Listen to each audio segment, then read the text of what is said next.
You buy the cheapest mirrorless body, then realize the screen won't flip for you. The lens path feels thin, and video crops your framing on a family trip. So I'm counting down to the budget camera I'd actually buy. Start with your main subject, screen needs, and lens path. Then decide how much video hassle you'll tolerate. Let's move. Number 5. Canon EOS R100. This is the bare minimum new Canon pick, and I mean that respectfully.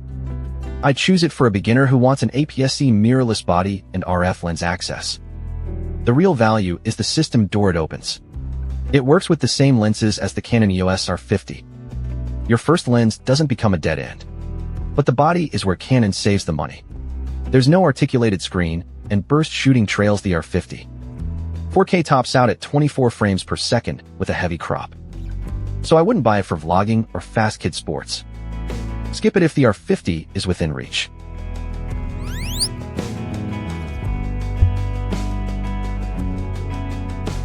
Number 4. Sony ZV-E10. If your camera mostly faces you, this makes more sense than a photo-first body. I'd pick it for vlogs, desk videos, and travel clips where framing yourself matters. You get an APS-C mirrorless body, a fully articulated screen, and a stronger stereo mic setup. For motion options, it records 4K up to 30 frames per second and 1080p up to 120 frames per second. That means normal sharp video, plus room for slow motion cutaways. But Sony leaves out the viewfinder, so still photography feels less flexible. Longer 4K recording can also run into heat limits. Skip it if you mainly shoot photos or you record long clips.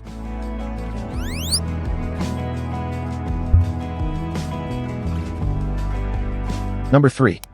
Olympus OMD EM10 Mark IV. Here's the one I'd hand to someone who hates carrying gear. It's a micro 4/3 mirrorless camera, so the whole kit can stay smaller. The body is travel-friendly at 3.3 inches high, 5.2 inches wide, and 2.0 inches deep. It also weighs 0.85 pounds, which keeps it easy to pack. The extra reason it's here is in-body image stabilization.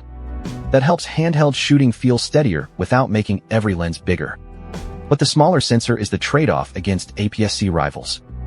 Autofocus also isn't the quick, locked-in strength here. Skip it if action, pets, or sports matter most.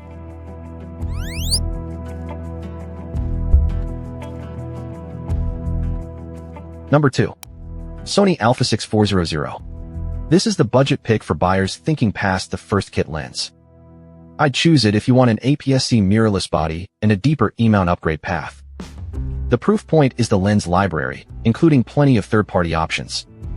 That matters when you outgrow the starter zoom and want portraits, wildlife, or travel glass. But the camera itself asks more from you. The controls and interface feel less beginner-friendly than the Canon EOS R50. It's also an older body, so you're choosing ecosystem depth over newer conveniences. Skip it if you want the easiest first camera experience. Pick it if lenses decide the purchase.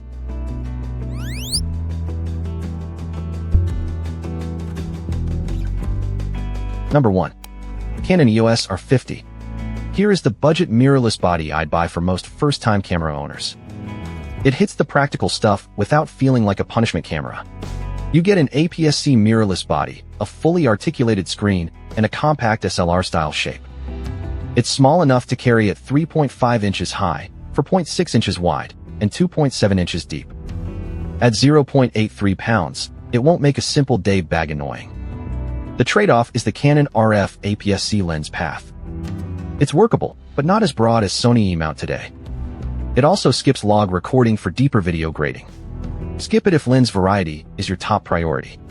For most beginners, I'd start here. Choose the R100 only when budget is the wall. Choose the ZV-E10 for vlogs. Choose Olympus for the smallest kit. Choose the α6-400 for lenses. Choose the R50 when you want the safest first dedicated camera. Before buying, price the body with the lens you'll actually use. Check screen movement, viewfinder needs, and video limits. Prices and availability change, so check before you buy. My pick is the Canon EOS R50. But if lenses matter most, take the Sony α6-400. If size wins, take Olympus. If vlogging rules, take the ZV-E10. Links are in the description.